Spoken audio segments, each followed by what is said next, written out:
마태복음 22장 1절부터 14절입니다.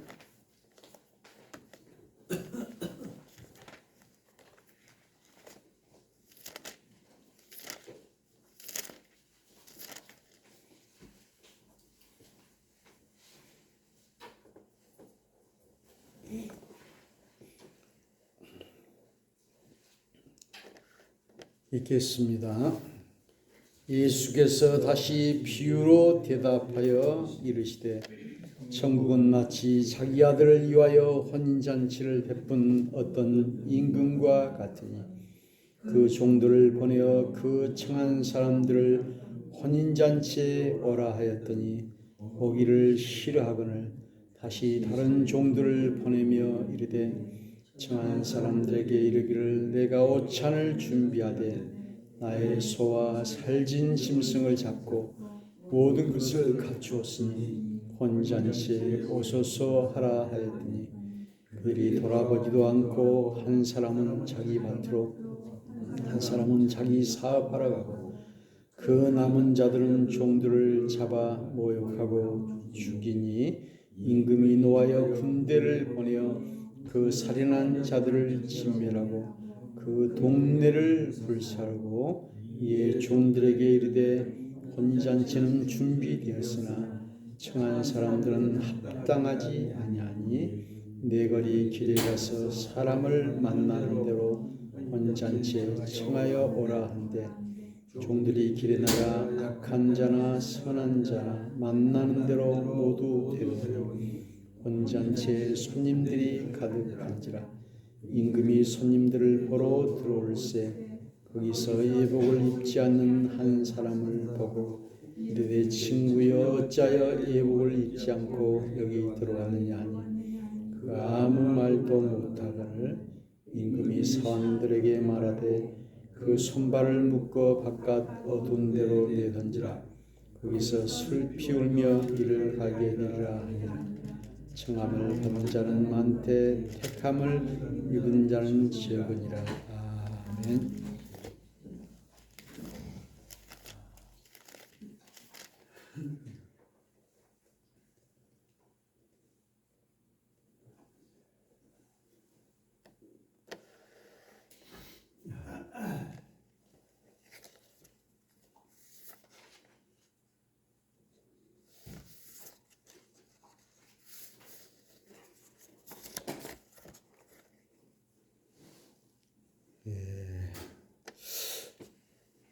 어제 우리 동네에 회관에 잔치가 있어서 저도 늦게 이렇게 가게 되었습니다. 오늘 말씀은 마태복음 22장의 혼인잔치의 비유의 말씀인데요. 이 말씀이 누가복음 14장에도 똑같이 나와 있어요.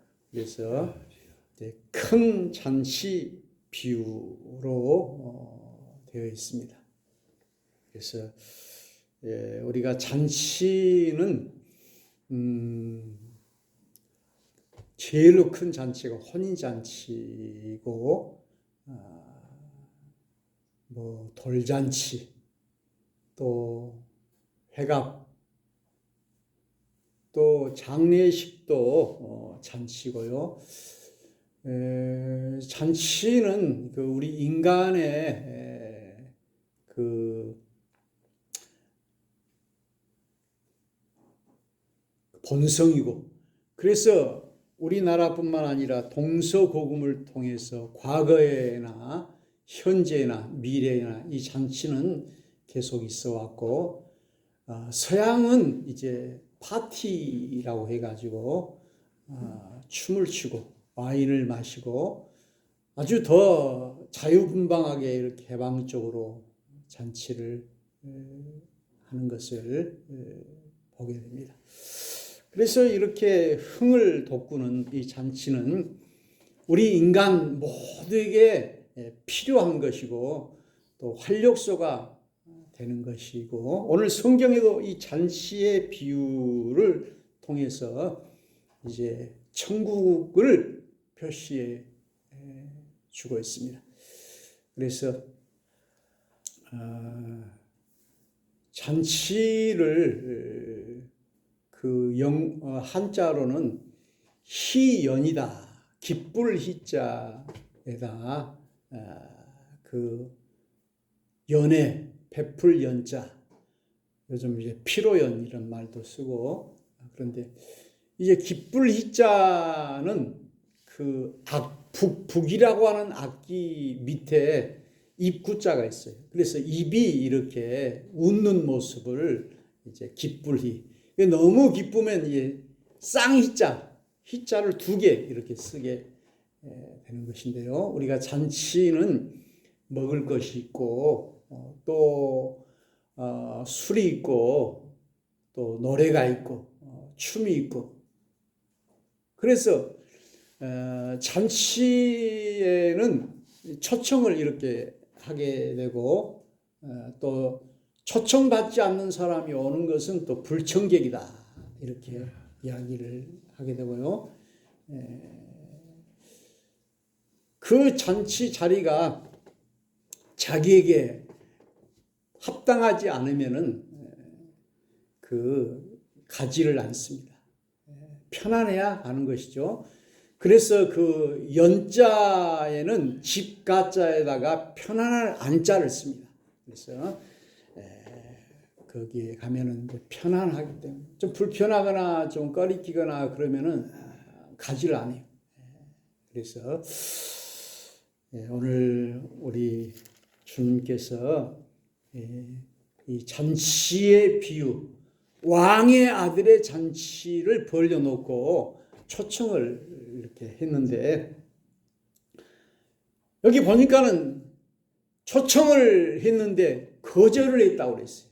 그 이유가 보니까는 돌아보지도 않고 한 사람은 자기 밭으로 일하러 가버리고, 또 한 사람은 자기 사업하러 가버리고, 또 종들을 잡아 모욕하고 죽이니 임금이 노하여 군대를 보내어 그 살인한 자들을 진멸하고 그 동네를 불살랐다. 그래서 이것은 유대인들을 상징하고 있어요. 그 유대인들이 하나님의 말씀을 받아들여야 되는데 안 받아들였다. 그래서 이제 거절이라고 하는 것을 여기 이야기하고 있는데요.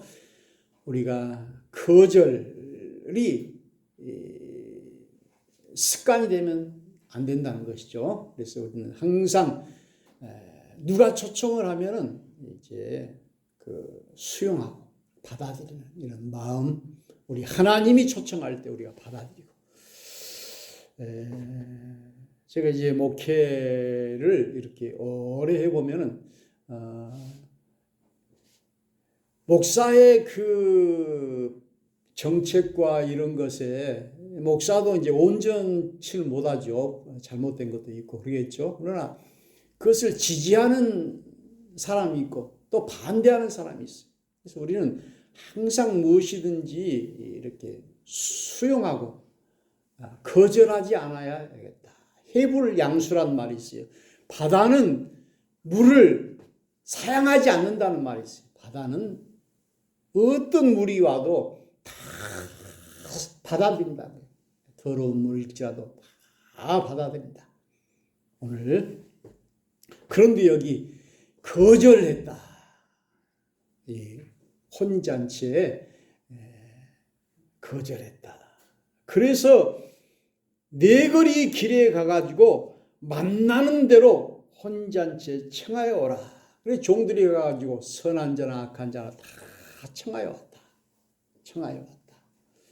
그래서 오늘 우리 하나님의 복음에는 차별이 없다는 것이, 남녀노소, 신분, 귀천, 학력이 차별이 없다는 것이. 공부를 많이 한 사람, 돈이 많은 사람, 얼굴이 예쁜 사람, 젊은 사람만 받아들이고, 그리고 노인이나 어린아이나 가난한 사람이나 배우지 못한 사람들은 거절하고, 이것이 아니라 여기 아무나 차별이 없이 다 이렇게 누구든지 다 오라 하는 것이죠. 복음이라는 것은. 그래서 복음은 유대인들뿐만 아니라 이방인들에게까지도 이렇게 다 그래서 이 전 세계에 복음이 전파되는 것이죠. 그래서 다 개방이 된 거예요. 거지도 오고 또 참으로 누구든지 다 우리가 잔치집에 가면은 길 가는 사람들도 와서 식사도 할 수 있게 이렇게 하는 것이고 하는 것처럼요. 그래서 다 오라. 그런데 여기 보니까 또 임금이 보니까 예복을 입지 않는 사람을 보고 손발을 묶어서 바깥 어두운 데로 내던지라. 거기서 슬피 울며 이를 가게 되리라. 이렇게 말하고 있어요. 그래서 여기서 예복이라고 하는 것은 무엇일까? 우리가 그 파티에 가면은 연회복을 입고 가죠. 연회복을 입고 가요. 그냥 뭐 밭에서 일한 대로 가지 않아요. 쓰리바를 찍찍 끄고 가지 않아요. 제일 좋은 결혼식장에 가면은 손님으로 가도 양복을 입고 제일 좋은 옷을 입고 가고 장례식장에 가도 또 예의를 차리고 하는데 오늘 요한계시록에는 우리 신랑 되신 예수 그리스도의 잔치에는 흰 세마포를 입어야 된다. 희다라고 하는 것은 순결함을 이야기하는 것이죠. 흰 세마포를 입어야 된다. 예복이라고 하는 것은 우리 하나님의 말씀에 합당한 삶을 이야기하고 있어요. 예복. 그래서 전에는 요즘은 이제 뭐 장례식장에도 뭐 잠바도 입고 하되고 뭐 그러지만 그런 사람도 있습니다만은 뭐 빨간색을 입고 간다든지 너무 바빠가지고 옷을 갈아입을 수가 없어가지고 갔다고 하는 그런 경우도 있는데 그것은 장례식장하고 이렇게 안 맞잖아요. 그래서 오늘 예복이라고 하는 것은 우리 하나님의 말씀에 합당한 그런 삶을 이야기하고 있습니다. 그래서 오늘 여기 말씀에 보니까 14절에 청함을 받은 자는 많되 택함을 받은 자는 적으니라. 여기 청함과 택함이라고 하는 것은 다른 것이죠. 청함이라고 하는 것은 인바이트, 초대장을 보내는 거예요. 초대장. 그러나 택함이라고 하는 것은 초이스, 선택하는. 우리 하나님이 선택. 전에 어떤 무당은 신이 선택한 사람 이런 책을 썼더라고요. 그래서 그 사람은 이제 신이 들렸기 때문에 그 신이 선택하는 이제 무당이 안 되면 안 되는 그런 사람이라는 거. 그래서 신이 선택한 사람. 오늘 에베소서에도 우리 모두를 다 하나님이 선택한 사람이다.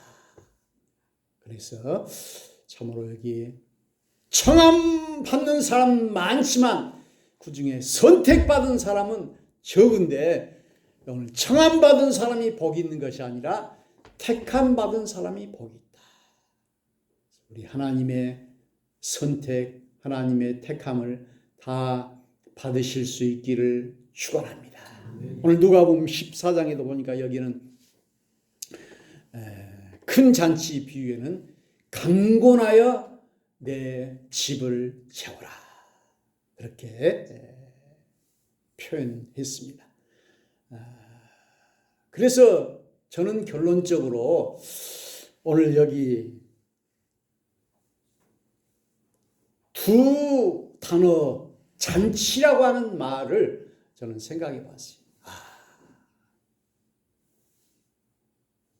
인생이라고 하는 것이 잔치구나. 괴로운 것이 아니라 잔치구나.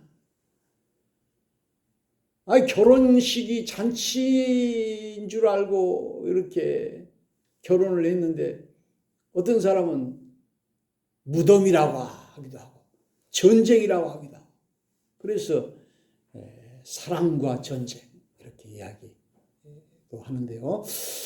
오늘 우리가 하나님을 만나는 이제 신앙생활과 이 예배, 이 교회 이것이 잔치구나. 그래서 천국은 잔치잖아요.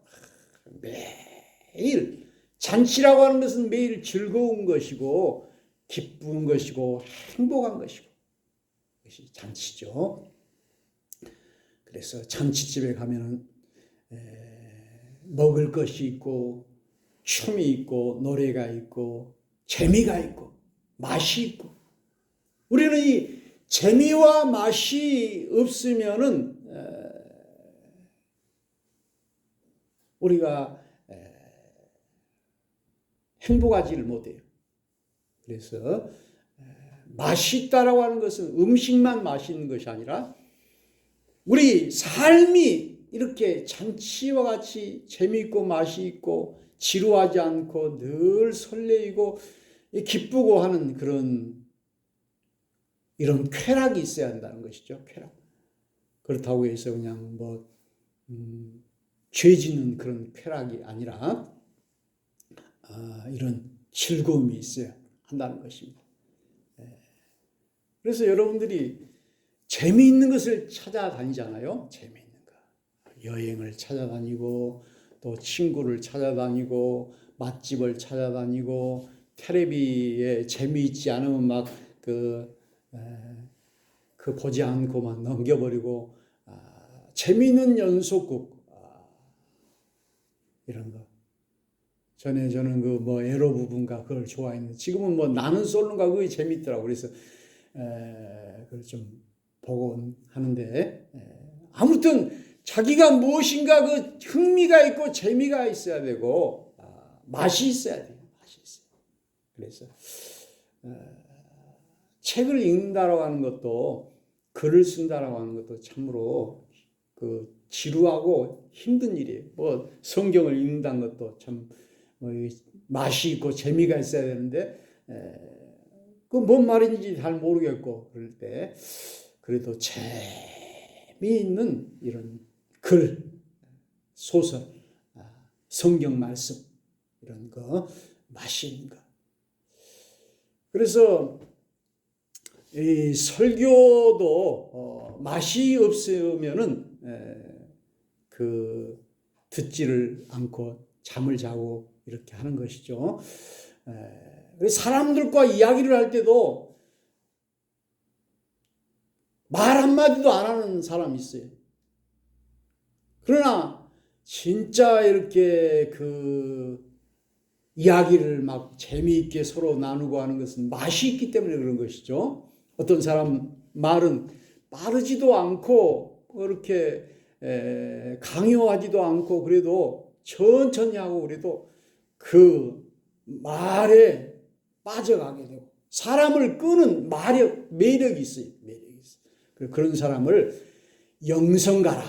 그리고 우리 예수님은 바리새인과 서기관들과 같이 아니한 권위가 있었다. 사람을 끄는 힘이 있었다는 것이죠. 오늘 우리는 이렇게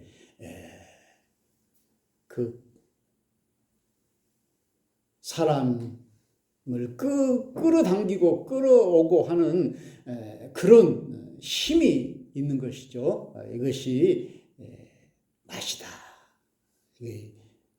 재미다. 그래서 오늘 우리 인생도 잔치다. 제가 최벽호의 잃어버린 것에 대하여라고 하는 그 책이 나와서 한번 봤는데요. 그는 이제 노래할 때 그 무명 시절을 많이 겪었는데 자기는 노래할 때 마치 그 무당이 작두 타는 것 같은 그런 무아 경지에 빠진다고 해요. 그래서 그때는 박자도 도돌이표도 리듬도 다 잊어버린다고 해요. 자기 자신까지 잊어버린 그런 그 경지에서 노래를 한다는 거예요. 그리고 자기의 노래는 밝은 것보다도 어두운 것, 기쁜 것보다도 슬픈 것에 마음이 간다는 거예요. 그래서 우리는 항상 기쁜 일, 기쁜 노래, 이것만이 우리의 마음을 기쁘게 하는 것처럼 생각이 드는데, 슬픈 슬픈 노래, 이것을 들으면 우리 마음이 기뻐지는 거예요. 이게 슬픔과 기쁨은 반대가 아니라 하나인 거예요. 그래서 그가 하는 말이 자기가 미국에 2년 동안 가게 됐는데 미국에서 어떤 사람한테 사기를 당하고 그래서 다시 이제 한국으로 이렇게 오게 됐는데 그 사람을 한국에서 또 만났다고 해요. 그리고 또 그 사람이 또 일찍 죽고 그리고 같이 했던 이 미국의 방송국이 망했다고 해요. 그래서 자기가 생각할 때 그 사람이 나를 사기치고 나에게 해를 주었던 것이 오히려 감사한 일이다. 왜냐하면 그러지 않고 있었으면 계속 미국에 있었을 텐데 여기 한국에 와가지고 자기가 히트를 치고 대가수가 되고 이렇게 한 것이 오히려 잘 되었다. 이 중국 영화 중에 인생이라고 하는 영화가 있는데요. 그 주인은 도박을 하다가 망해가지고 자기 집을 팔아먹었어요. 그래가지고 다른 사람이 집 주인이 됐는데 이 중국 혁명이 일어나게 되니까 우리나라의 6.25 같은 이런 혁명이 일어나게 되니까는 지주, 돈 많은 사람 그래가지고 끌려가가지고 죽게 됐어요. 만일에 자기가 실패하거나 도박에서 이렇게 이겼다면 그 집을 가지고 있어 자기가 죽을 뻔했어요. 이 인생이라고 하는 것은 모르는 거예요. 미래를 모르는 거예요. 그래서 지금 어렵다고 해서 괴로운 것이 아니고 지금 잘 나간다고 해서 좋은 것이 아니고 인생이라고 하는 것은 세옹지마다 중국의 고사에 보니까는 말이 한 마리가 내 집에 들어오니까는 참 좋은 일이 생겼군요. 그러니까 주인이 한 말이 그때도 뭐 좋다는 말을 안 해요. 그런데 자기 아들이 말 타다가 말에서 떨어져서 다리가 부러져 버렸어요. 그러니까는 저 말 돌아가지고 내 아들 이렇게 발이 부러졌다고 그렇게 동네 사람들이 막 욕하니까 그래도 이 사람은 뭐 슬퍼하지 않아. 그런데 전쟁이 일어나가지고 다른 사람은 다 전쟁에 끌려가 죽는데 자기 아들은 다리가 부러져가지고 살게 된 거예요.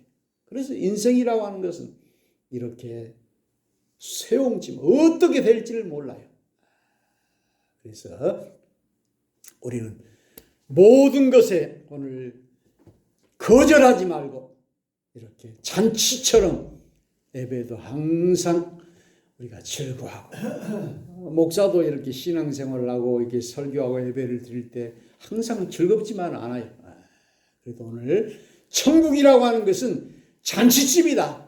우리 인생이라고 하는 것은 참으로 즐거운 잔치집이다. 매일 우리는 노래하고 행복해하고 그걸 잔치하는 것 같지. 이번에 그 전도한 손자가 미국에서 이렇게 폭로를 하고 마약 이렇게 해가지고 이렇게 했는데 그가 이제 대통령의 손자고 그 얼마나 그냥 왕의 그 아들과 같은 그런 것인데 이런 일이 있다는 것은 자기 할아버지, 자기 아버지의 그 잘못, 그 자기에게 쏟아지는 이런 비난 때문에 양심의 가책을 느끼는 거예요. 그래서 돈으로 그냥 숨어가지고 행복에 이렇게 사는 것이 행복이 아닌 거예요. 그래서 자기의 그 진실을 이야기하고 이렇게 회개하고 그 내가 잘못된 사람이 내 할아버지가 잘못된 사람, 내 아버지가 잘못된 사람이라고 이렇게 토해내놓은 것이 오히려 고백하는 것이 그가 사는 길이라고 어떤 분은 이야기를 하고 있어요.